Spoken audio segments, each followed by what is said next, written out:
Hello and welcome to today's detailed discussion on an important issue highlighted by a recent editorial from The Hindu, titled A Case of Nothing But Patent Censorship. We will dive deep into the constitutional, legal, and democratic aspects associated with this case, which revolves around free speech and the controversial IT Intermediary Guidelines and Digital Media Ethics Code Rules 2021. नमस्कार और आज के इस महत्वपूर्ण मुद्दे पर चर्चा में आपका स्वागत है, जो हाल ही में द हिंदू के संपादकीय a case of nothing but patent censorship से जुड़ा है। हम इस केस से जुड़े संवैधानिक, कानूनी और लोकतांत्रिक पहलुओं पर विस्तार से चर्चा करेंगे, जो अभिव्यक्ति की स्वतंत्रता और विवादास्पद सूचना प्रौद्योगिकी मध्यस्थ दिशा निर्देश और डिजिटल मीडिया नैतिकता संहिता नियम 2021 के इर्द गिर्द घूमता है।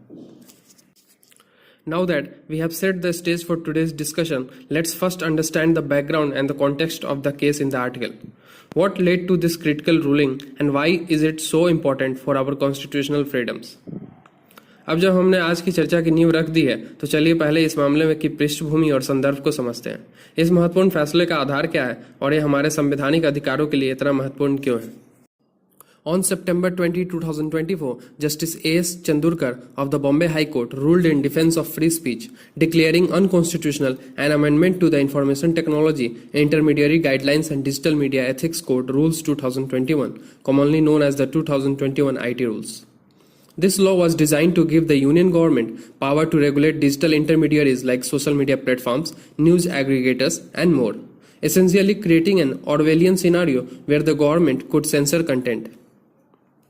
20 सितंबर 2024 को बॉम्बे हाईकोर्ट के जस्टिस A.S. चंदुरकर ने अभिव्यक्ति की स्वतंत्रता के पक्ष में निर्णय सुनाते हुए सूचना प्रौद्योगिकी मध्यस्थ दिशा निर्देश और डिजिटल मीडिया नैतिकता संहिता नियम 2021 के एक संशोधन को असंवैधानिक घोषित कर दिया। इस कानून का उद्देश्य संघीय सरकार को सोशल मीडिया प्लेटफॉर्मों और अन्य डिजिटल मध्यस्थों को नियंत्रित करने की शक्ति देना था, जो एक प्रकार से एक ऑर्वेलियन स्थिति बना देता है जिसमें सरकार कंटेंट पर सेंसरशिप लगा सकती थी। Now, with that context in mind, let's delve deeper into the specific provision at the heart of this controversy. That is, Rule 30, Clause 1, Subclause B. What does it entail and why it has caused so much concern? इस संदर्भ को ध्यान में रखते हुए अब आइए उस विशेष प्रावधान पर गहराई से विचार करें जो इस विवाद के केंद्र में है, जो कि नियम 30 सेक्शन 1 सब सेक्शन B के तहत आता है। इसमें क्या क्या शामिल है और इससे इतना विवाद क्यों उत्पन्न हुआ है? चलिए देखते हैं। The key issue lies in the Rule 30 Clause 1 Subclause B, which casts a huge burden on intermediaries, making them responsible for identifying any fake, misleading, or defamatory content. Failing to comply with such directives would lead to a loss of safe harbor protection, which normally shields these platforms from legal liability for third-party content. Justice Chandurkar pointed out how this provision could stifle free speech and act as a deterrent to online freedom, making it impossible for platforms to function freely. मुख्य मुद्दा नियम 30 clause 1 sub clause B में है, जो मध्यस्थों पर बड़ी जिम्मेदारी डालता है कि वे किसी भी फर्जी, भ्रामक या मान हानिकारक सामग्री की पहचान करें। यदि वे ऐसे निर्देशों का पालन नहीं करते तो उन्हें सुरक्षित बंदरगाह संरक्षण खोने का सामना करना पड़ सकता है, जो सामान्य रूप से इन प्लेटफॉर्मों को तृतीय पक्ष सामग्री के लिए कानूनी उत्तरदायित्व से बचाता है। जस्टिस चंदुरकर ने बताया कि यह प्रावधान अभिव्यक्ति की स्वतंत्रता को बाधित कर सकता है और ऑनलाइन स्वतंत्रता के लिए अवरोधक के रूप में काम कर सकता है। Now, understanding Rule 30 Clause 1 Subclause B leads us to the next critical issue, the concept of safe harbor and its relation to free speech. How does this rule threaten the very foundation of online expression? नियम 30 clause 1 sub clause B को समझने से हमें अगले महत्वपूर्ण मुद्दे पर जाने का रास्ता मिलता है, सुरक्षित बंदरगाह की अवधारणा और इसकी अभिव्यक्ति की स्वतंत्रता के साथ क्या भूमिका है। यह नियम ऑनलाइन अभिव्यक्ति की बुनियाद को कैसे खतरे में डाल सकता है, तो चलिए उसे देखते हैं। The safe harbor provision is critical for platforms like Facebook, Twitter, and WhatsApp. It allows them to operate without fearing constant legal threats over content that users post. However, by mandating platforms to act as judges of what constitutes fake or misleading content, the rule effectively made these platforms government censors. Justice Patel, in his ruling, emphasized that intermediaries are not equipped to play this role, and doing so would violate the spirit of free speech guaranteed by the Constitution under Article 19, Clause 1, Subclause A. सुरक्षित बंदरगाह प्रावधान Facebook, Twitter और WhatsApp जैसे प्लेटफॉर्मों के लिए अत्यधिक महत्वपूर्ण है। यह उन्हें उस सामग्री के लिए लगातार कानूनी खतरे का सामना किए बिना काम करने की अनुमति देता है जिसे उपयोगकर्ता पोस्ट करते हैं।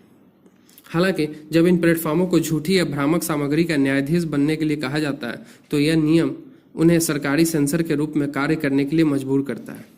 अपने फैसले में जस्टिस पटेल ने जोर देकर कहा कि मध्यस्थ इस भूमिका को निभाने के लिए सक्षम नहीं है और ऐसा करना संविधान द्वारा अनुच्छेद 19 क्लॉज 1 सब क्लॉज ए के तहत दी गई अभिव्यक्ति की स्वतंत्रता की भावना का उल्लंघन होगा। Now, having explored the concept of safe harbor, it's essential to consider the criticism this law has attracted. Let's discuss how this provision represents an overreach of government power and its potential to censor public discourse. सुरक्षित बंदरगाह की अवधारणा पर विचार करने के बाद अब इस कानून की आलोचना पर विचार करना जरूरी है। आइए चर्चा करें कि यह प्रावधान किस प्रकार सरकारी शक्ति के दुरुपयोग का प्रतिनिधित्व करता है और सार्वजनिक संवाद को कैसे सेंसर करने की क्षमता रखता है। Looking at the criticism of the law and overreach of the state, the editorial emphasizes the fact that while the government claims the rule is meant to curb fake news, it instead creates a chilling effect on legitimate news and opinions also. The editorial points out that the provision essentially gives the state unchecked power to silence criticism under the guise of protecting public interest. In a democracy, such unchecked censorship cannot be justified. It also refers to how this amendment echoes past incidents where governments have tried to control media narratives, reflecting a historical pattern of suppression. संपादकीय इस तथ्य पर जोर देता है कि जबकि सरकार का दावा है कि यह नियम नकली समाचारों पर अंकुश लगाने के लिए है, यह वास्तव में वैध समाचार और राय पर एक नकारात्मक प्रभाव डालता है। संपादकीय यह इंगित करता है कि यह प्रावधान मूल रूप से राज्य को सार्वजनिक हित की आड़ में आलोचना को चुप कराने की अनियंत्रित शक्ति प्रदान करता है। एक लोकतंत्र में इस तरह की अनियंत्रित सेंसरशिप को न्यायोचित नहीं ठहराया जा सकता। यह उन पिछले घटनाओं का भी जिक्र करता है जहां सरकारों ने मीडिया की धारणाओं को नियंत्रित करने की कोशिश की, जो एक ऐतिहासिक दमन के पैटर्न को दर्शाता है। With the criticisms in mind, let's move on to how the judiciary responded to these concerns. The Bombay High Court's ruling provides a critical lens on the balance between regulation and freedom. इन आलोचनाओं को ध्यान में रखते हुए अब देखते हैं कि न्यायपालिका ने इन चिंताओं पर कैसे प्रतिक्रिया दी है। बॉम्बे हाईकोर्ट का निर्णय विनियमन और स्वतंत्रता के बीच संतुलन के लिए एक महत्वपूर्ण दृष्टिकोण प्रदान करता है। The Bombay High Court ruling striking down this provision is a monumental win for free speech advocates. It reinforces the idea that no government should have unchecked ability to stifle criticism or dissent. The judgment ensures that the 2021 IT rules cannot be used as a weapon to suppress free speech. Bombay high court का यह निर्णय, जिसमें इस प्रावधान को रद्द किया, अभिव्यक्ति की स्वतंत्रता के समर्थकों के लिए महत्वपूर्ण जीत है।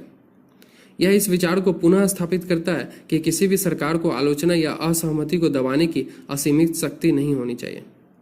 यह फैसला सुनिश्चित करता है कि 2021 के आईटी नियमों का उपयोग अभिव्यक्ति की स्वतंत्रता को दबाने के हथियार के रूप में नहीं किया जा सकता। The court's decision is a powerful reminder of the importance of protecting free speech.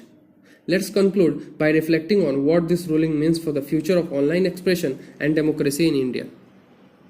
न्यायालय का निर्णय अभिव्यक्ति की स्वतंत्रता की रक्षा के महत्व की एक सशक्त याद दिलाता है। चलिए इस फैसले के भारत में ऑनलाइन अभिव्यक्ति और लोकतंत्र के भविष्य के लिए क्या मायने हैं, इस पर विचार करते हुए हम अपनी चर्चा को समाप्त करते हैं। At last, the battle between free speech and government regulation continues to be a delicate balance. While the internet needs regulation to curb misinformation, any law that directly threatens the very foundation of democratic discourse must be challenged. The Bombay High Court's verdict is not just a legal decision, but a reaffirmation of the democratic values that India stands for. अंत में अभिव्यक्ति की स्वतंत्रता और सरकारी नियंत्रण के बीच की लड़ाई एक नाजुक संतुलन है। जबकि इंटरनेट को गलत सूचना पर अंकुश लगाने के लिए नियमों की आवश्यकता है, ऐसा कोई भी कानून जो लोकतांत्रिक संवाद की नींव को सीधे खतरे में डालता है, उसे चुनौती दी जानी चाहिए। बॉम्बे हाईकोर्ट का यह फैसला सिर्फ एक कानूनी निर्णय नहीं है, बल्कि उन लोकतांत्रिक मूल्यों की पुनः पुष्टि है जिनके लिए भारत अभी भी संयत खड़ा है। While we have covered the legal aspects, it's also important to think about how this impact media platforms and the digital ecosystem. Let's explore the broader implications now. हमने कानूनी पहलुओं पर चर्चा की है और इसे समाप्त भी किया है, लेकिन यह भी महत्वपूर्ण है कि हम देखें कि यह मीडिया प्लेटफॉर्मों और डिजिटल इकोसिस्टम को कैसे प्रभावित कर सकता है। अब इसके व्यापक प्रभावों पर चर्चा करते हैं। उसे चर्चा करके हम इस आर्टिकल को पूर्ण विराम देंगे। The broader implications of the Bombay High Court's decision on striking down Rule 30 Clause 1 Subclause B reach far beyond just legal and free speech circles. This ruling directly affects the role of media and digital platforms in India, highlighting the delicate balance they must maintain between allowing free expression and complying with government regulations. Let's look on the first one, the impact on media houses. Traditional media houses, especially online news portals, rely on the safe harbor provisions to ensure they aren't held liable for user-generated content like comments or posts. With the removal of overreaching censorship powers, news outlets can operate more freely without fearing sudden shutdowns or censorship of their content due to governmental pressure. The other one in this is digital platforms' responsibilities. Platforms like Facebook, Twitter, and WhatsApp are constantly under scrutiny regarding the content shared on their platforms. While they have some regulatory responsibilities to prevent the spread of fake news and harmful content, this ruling signifies that they cannot be forced into the role of censors by the government. They must focus on transparent content policies and fair moderation, but without the fear of severe legal repercussions for every piece of user-posted content. The third one is the chilling effect on free speech. The initial imposition of Rule 30 Clause 1 Subclause B created a chilling effect on free speech as platforms began to over-censor content to avoid legal battles. By rejecting this rule, the court has removed that burden, allowing for more open dialogue and exchange of ideas without the constant fear of platform shutdowns. However, this also places responsibility on these platforms to develop robust moderation mechanisms that respect free speech while addressing harmful content. And the last one is the international perception. India, being one of the largest digital markets in the world, sets a precedent for other countries dealing with similar issues. International digital platforms closely watch how India manages its regulatory policies around digital content. This ruling may encourage other democracies to rethink overly stringent content moderation laws, reinforcing the global trends towards protecting online free speech. Bombay high court के इस फैसले के व्यापक प्रभाव न केवल कानूनी और अभिव्यक्ति की स्वतंत्रता के क्षेत्रों तक सीमित है, बल्कि इसका प्रभाव मीडिया और डिजिटल प्लेटफॉर्मों पर भी पड़ा है। यह फैसला इस बात को रेखांकित करता है कि वह कैसे मीडिया और डिजिटल प्लेटफॉर्मों को अभिव्यक्ति की स्वतंत्रता को बनाए रखते हुए सरकारी नियमों का पालन करने के बीच एक संतुलन बनाना होगा। पारंपरिक मीडिया हाउस विशेष रूप से ऑनलाइन समाचार पोर्टल उपयोगकर्ता जनित सामग्री जैसे टिप्पणियां या पोस्टों के लिए सुरक्षित बंदरगाह प्रावधानों पर निर्भर करते हैं, ताकि उन्हें कानूनी रूप से उत्तरदायी न ठहराया जा सके। अत्यधिक सेंसरशिप शक्तियों को हटाने से समाचार आउटलेट्स को सरकार के दबाव के कारण अचानक बंद होने या उनकी सामग्री की सेंसरशिप का डर कम होगा। फेसबुक, ट्विटर और व्हाट्सएप जैसी प्लेटफॉर्मों पर साझा की गई सामग्री पर लगातार नजर रखी जाती है। भले ही उन पर नकली समाचार और हानिकारक सामग्री को रोकने के कुछ नियामक जिम्मेदारियां हैं, यह फैसला इस बात को स्पष्ट करता है कि उन्हें सरकार सेंसर की भूमिका निभाने के लिए मजबूर नहीं किया जा सकता। उन्हें पारदर्शी सामग्री नीतियों और निष्पक्ष मॉडरेशन पर ध्यान केंद्रित करना चाहिए, बिना हर उपयोगकर्ता जनित सामग्री के लिए कानूनी लड़ाइयों के डर के। शुरुआती समय में नियम 30 क्लॉज 1 सब क्लॉज बी के लागू होने से अभिव्यक्ति की स्वतंत्रता पर एक नकारात्मक प्रभाव पड़ा था, क्योंकि प्लेटफॉर्मों ने कानूनी लड़ाइयों से बचने के लिए सामग्री को अति सेंसर करना शुरू कर दिया था। इस नियम को खारिज करके अदालत ने उसे बोझ को हटा दिया है, जिससे विचारों के अधिक खुले संवाद और आदान प्रदान की संभावनाएं बढ़ी हैं, बिना प्लेटफॉर्मों को बंद होने के डर के। हालांकि इसके साथ साथ इन प्लेटफॉर्मों की जिम्मेदारियां भी बढ़ जाती है कि वे मुक्त अभिव्यक्ति का सम्मान करते हुए हानिकारक सामग्री के लिए मजबूत मॉडरेशन तंत्र विकसित करें। और अंततः भारत दुनिया का सबसे बड़ा डिजिटल बाजार होने के नाते उन अन्य देशों के लिए एक मिसाल कायम करता है जो इसी तरह के मुद्दों से जूझ रहे हैं। अंतर्राष्ट्रीय डिजिटल प्लेटफॉर्म इस बात पर बारीकी से नजर रखते हैं कि भारत अपनी डिजिटल सामग्री के आसपास के नियामक नीतियों को कैसे प्रबंधित करता है। यह फैसला अन्य लोकतंत्रों को अधिक कठोर सामग्री मॉडरेशन कानूनों पर पुनर्विचार करने के लिए प्रोत्साहित कर सकता है, जिससे ऑनलाइन अभिव्यक्ति की स्वतंत्रता की वैश्विक प्रवृत्ति मजबूत हो सके। If you found this video informative, please like, share and subscribe to Legal Card for more in-depth legal analysis. Till then, thank you so much.